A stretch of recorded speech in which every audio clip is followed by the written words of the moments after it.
de parti.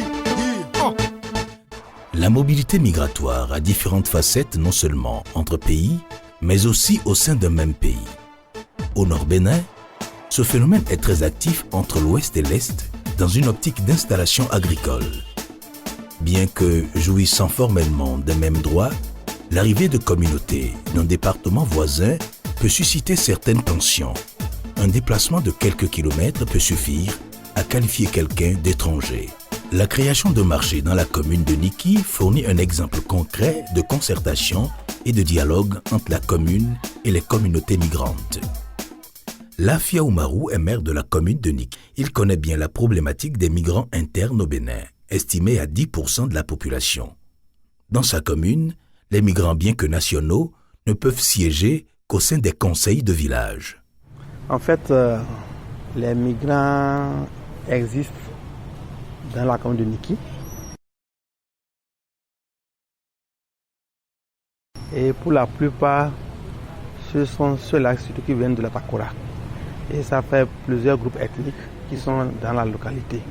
Il faudrait quand même que ces migrants puissent avoir des représentants au niveau des conseils de village. Et lorsque les populations ont des problèmes, ils viennent avec ça au niveau du conseil communal. Mais lorsqu'ils se sont retrouvés récemment, ils disent qu'ils veulent encore avoir un siège au sein du conseil communal. Et là, on a dit qu'ils sont en train d'aller trop loin, qu'on a eu mono. Là, au point ça, on peut leur considérer ça, là, au moins 10 sièges. Mais aller jusqu'au niveau du conseil communal, où même on a des problèmes à gérer, à maintenir tout le monde et à positionner les gens. Si ils vont donner un siège, ça va nous amener des difficultés. Et ils nous ont compris et on a évolué. Partout où ils sont des Béninois. C'est pas parce qu'ils sont de la Takora qui seront considérés comme étrangers ici. Ils sont tous des Béninois à part entière et doivent tous contribuer au devant de la localité où ils vivent. Baké est une migrante de la Takora. Elle vit avec son mari depuis 40 ans à Niki. Elle est représentante d'une association de femmes qui fabrique la boisson locale de la Takora, le Tchoukoutou. Nous sommes venus chercher de la richesse dans cette partie du Bénin. À notre arrivée, on a trouvé un autre qui nous a hébergés. On a travaillé pour lui sur ses terres et il nous a donné un espace pour cultiver. Tout n'a pas été facile, car quand nous sommes arrivés ici, on ne connaissait personne. Les gens ne pouvaient pas nous faire entièrement confiance.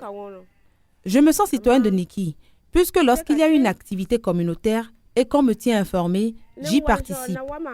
Une des activités à laquelle la mairie nous associe est la célébration du 1er août. C'est la fête nationale et on nous invite. Ensemble, nous manifestons notre joie. Nous avons donc décidé de créer nos t-shirts pour participer au défilé du 1er août. Mais c'est peut-être les gens de Niki qui me considèrent encore comme une étrangère. Par exemple, mes enfants sont allés à l'école ici, mais lorsqu'il y a un recrutement dans la commune, on dit qu'ils sont des étrangers. On ne les recrute pas. Si au moins on les recrutait, je pourrais me sentir entièrement de Niki. Et puis, lorsque nous retournons chez nous à Orukayo, on nous traite de nouveau d'étrangers. Je ne suis donc citoyenne de nulle part. Je suis au milieu. Vous savez que d'abord, ceux-là qui sont autochtones les considèrent comme des étrangers. Alors que nous, à notre niveau, nous supposons et nous disons quand même qu'ils sont intégrés, comment dirais-je, à la population. Ils sont intégrés dans la localité où ils vivent. Nous avons eu des conflits par endroits et les conflits ne manquent pas. D'abord, il y a des conflits entre eux-mêmes que nous gérons parce que c'est différents groupes ethniques de la Takora. Avec eux, entre eux-mêmes, il y a des problèmes. Et souvent, ils sentent que depuis leur point de départ, c'est des ethniques qui ne se comprenaient pas. Et une fois arrivés ici, ces conflits qui avaient existé au niveau de Bukumbe, peut-être, ou bien de Waki et autres, se ressentent ici. Donc, ils vivent souvent séparés. Par exemple, en temps, nous avons demandé à ce qu'ils créent une association unique. Mais ça n'a pas marché. Ils ont dit que chaque ethnie doit créer son association. C'est qu'il nous fait plusieurs associations au niveau de la commune. Donc, ce ne serait pas facile à gérer. Nous avons créé une association pour nous entraider, nous connaître et faire en sorte qu'il n'y ait pas de conflit entre nous, mais aussi avec les autochtones. Nous parlons sur les comportements qu'il faut avoir et qu'il ne faut pas avoir entre nous et envers eux.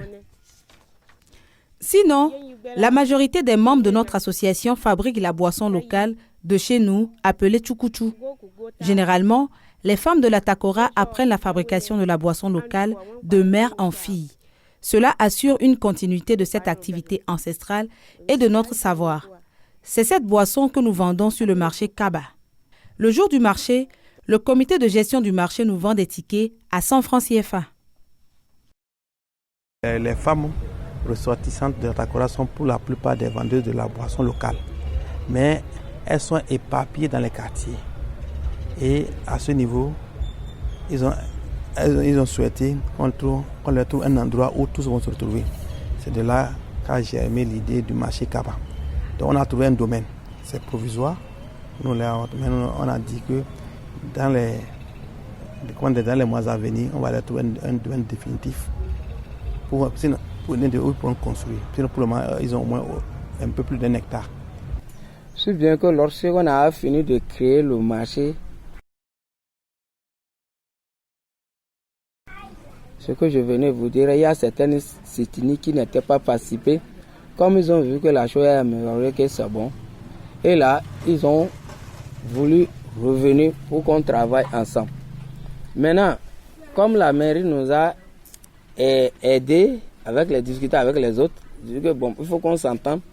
On était obligés de s'asseoir avec eux. Là, on les a demandé comment nous allons faire. Voilà que c'est certaines ethnies qui ont cotisé.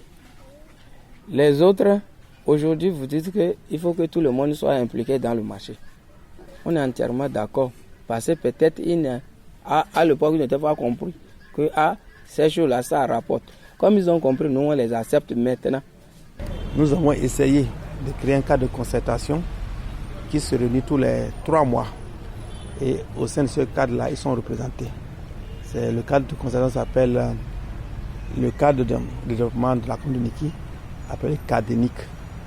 Et c'est un cadre un peu lourd parce que ça fait au moins 60 personnes qui sont présentes. Mais il y a aussi des groupes thématiques bien précis au sein de ce cadre-là. Mais le cadre se retrouve pour régler des problèmes éventuels et pour faire des propositions au conseil communal. La commune a donc intégré dans son approche la dimension de migration et développement en permettant à plusieurs ethnies extérieures au Borgou de réaliser un marché, et ce, malgré des querelles interethniques, en valorisant l'entente et l'entraide. Ce marché valorise un savoir-faire traditionnel et permet également à une vingtaine de productrices de vendre leurs boissons. Conscient des enjeux, le maire de Niki entend renforcer ce type d'action et intégrer les migrants dans la vie politique de sa commune. Je dois partir, je dois tout faire pour m'en sortir. À l'étranger, je m'établis. L'objectif, je dois réussir. J'ai pas le choix, je dois partir. Je dois tout faire pour m'en sortir. À l'étranger, je m'établis. L'objectif, je dois réussir. Je dois partir pour m'en sortir, je m'établis, je dois réussir. Je dois partir pour m'en sortir, je m'établis, je dois réussir. Je dois partir pour m'en sortir, je m'établis, je dois réussir. Je dois partir pour m'en sortir.